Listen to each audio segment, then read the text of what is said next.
Tonight at 5, an independent voice. Aurora brings in a fresh face to help restore trust in the police department after several high-profile incidents. The failure of a system of accountability. This change is a direct result of Elijah McClain's tragic death and the flawed investigation which followed. The bottom line is Elijah McClain should still be here today. Plus, one woman's fight to find the vaccine illustrates the issues with Colorado's rollout. And the battle over the next stimulus bill might actually be a battle over minimum wage. We need to be the change agents. We need to evolve. Police reform has been a call for a revolution across the nation, and we are going to adapt and evolve so that the community can believe in us. An apology and a promise to do better. Aurora Police Chief Vanessa Wilson was not in charge during the investigation of Elijah McClain's death, but today she promised to fix the problems which plagued it. And Chief Wilson and Aurora City Manager Jim Twombly both said today that they would like to bring in an independent monitor in the wake of Elijah McClain's death. Aurora has never had one. One of several changes as a result of the independent investigation that was released yesterday. Aurora already assembled a citizen task force and took steps to deal with implicit bias on the force. The creation of an independent monitor office would lead to unprecedented citizen oversight. A system of accountability should not be dependent on who sits in the chief's chair. It needs to be put into place so that it functions and represents the community's desire for constitutional, unbiased, and respectful policing. The investigation of Elijah McClain's death is also leading to changes within the Aurora Fire Department, especially when it comes to the use of ketamine. Contact Denver7 investigator Jennifer Kowaleski shows us Aurora's plan to move forward. The bottom line is Elijah McClain should still be here today. Powerful words from Aurora's police chief. A day after this scathing independent review into Elijah McClain's death. I know the trust is broken, and I know we have a long way to go. In addition to Aurora creating an Office of Independent Monitor, the city's fire chief spoke publicly for the first time about the role of ketamine in McClain's death. The physicians on our medical direction team reviewed every administration of ketamine. The independent review found what our series of investigations have already uncovered. EMS gave the 23-year-old way too much ketamine for his weight. It led to city leaders putting a temporary ban on the use of the sedative, a moratorium set to expire in 30 days. What are your thoughts about the continued use of ketamine in light of the findings of this report? We do not envision re-implementing ketamine into our system within the next 30 days.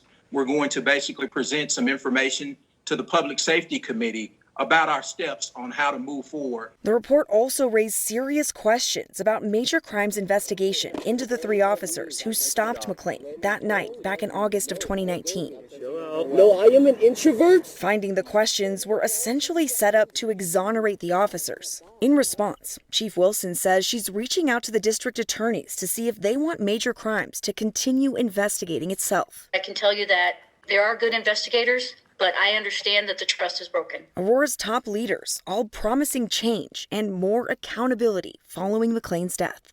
The report identified several areas where AFR can improve processes and protocols. We have made mistakes. It is important to note, Denver already has an Office of Independent Monitor.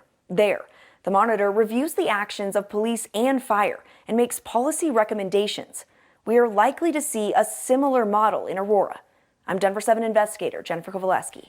Thanks, Janet. Aurora Police Chief Vanessa Wilson, who took the job full-time 6 months ago, earned high praise today for her effort to reform the department.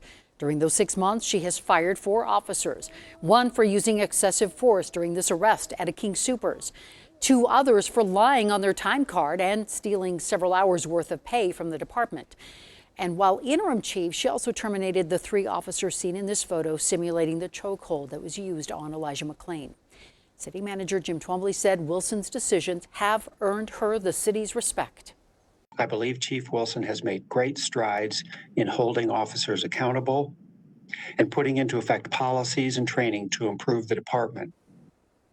And this investigation is not the end of the story for Aurora Police. The state has opened a grand jury investigation to see if criminal charges are warranted here. Also, the U.S. Department of Justice is looking at whether Elijah McClain's civil rights were violated.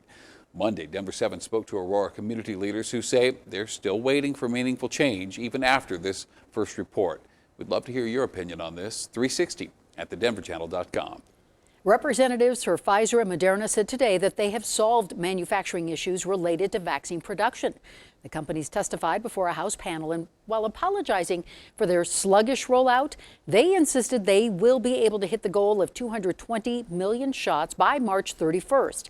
And a third vaccine, the single-dose version made by Johnson & Johnson, could receive emergency use authorization by the end of this week. By this time tomorrow, there will likely be 400,000 Coloradans fully vaccinated. That's about 7% of our state. 21,000 people received a shot yesterday. Well, Clear Creek County is the latest to reschedule a vaccine clinic because the shipments never came. County officials didn't say why. They are rescheduling everyone who is supposed to get that second dose tomorrow and are promising to schedule everyone in a timely fashion, of course, since extended delays could impact the effects of that second dose. And state leaders said today that they have vaccinated 62% of the over 70 population.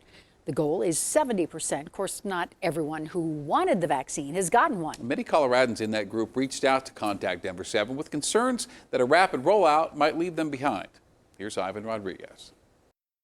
In less than 5 days, February will come to an end. For people 70 years or older, it's a worrisome reality if they still haven't received their COVID-19 vaccine. It's very frustrating because I thought that the seniors, the 70s and 80s, were supposed to be the first ones to get it. Ruth Duncan turns 88 in March and feels like she's been forgotten. Don't make you feel very good. Makes you feel like they're trying to get rid of you. They don't want us old people around anymore. She's signed up on as many lists as she can. Well, I've tried to call Kaiser right away. I've tried King Soopers. I've tried Walmart, and nobody is giving them out here. On Kaiser's list, Ruth is number 600. Their list is updated as they cross-reference data from the state. Kaiser says so far they've vaccinated more than 33,000 people in the 70 or older group and expect to vaccinate another 15,000 Coloradans this weekend, a majority who are 70 or older. It's these long waits that have some people driving 6+ hours away to San Juan County in the southwest corner of the state. We started receiving phone calls as far away as Boulder County, Denver. It's actually very concerning for the fact of where Silverton is located. And so it's not only a 6-hour drive, but you're talking multiple mountain passes. Treacherous Red Mountain Pass in a snowstorm has actually caused issues for those who had appointments with our community, and they had to cancel. Even though Ruth has been waiting for almost 2 months for her vaccine, she's still hopeful it will come soon. Well, I guess I feel like I'm a fighter. Ivan Rodriguez, Denver7. The U.S. House will vote on President Biden's $1.9 trillion stimulus proposal by the end of this week. Clearing the House, that appears to be the easy part. And right now the bill includes $1,400 direct payments to most Americans, $350 billion in funding for state and local governments, more money for vaccines and small businesses, and an increase to the minimum wage to $15 an hour by 2025. And Biden says every dollar in this bill is essential. What would you have me cut? What would you leave out? Two Democratic senators, Arizona's Kristen Sinema and West Virginia's Joe Manchin, said they can't support a minimum wage hike. President Biden needs both their votes to get the bill passed quickly. Democrats want the legislation passed by mid-March when expanded unemployment benefits run out.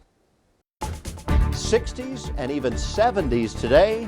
Snow on the way by tomorrow afternoon. Plus, students and parents explain their mixed emotions about a possible return to in-person learning. The hardest part, you feel really isolated when you're at home. And the latest on the crash involving golfer Tiger Woods.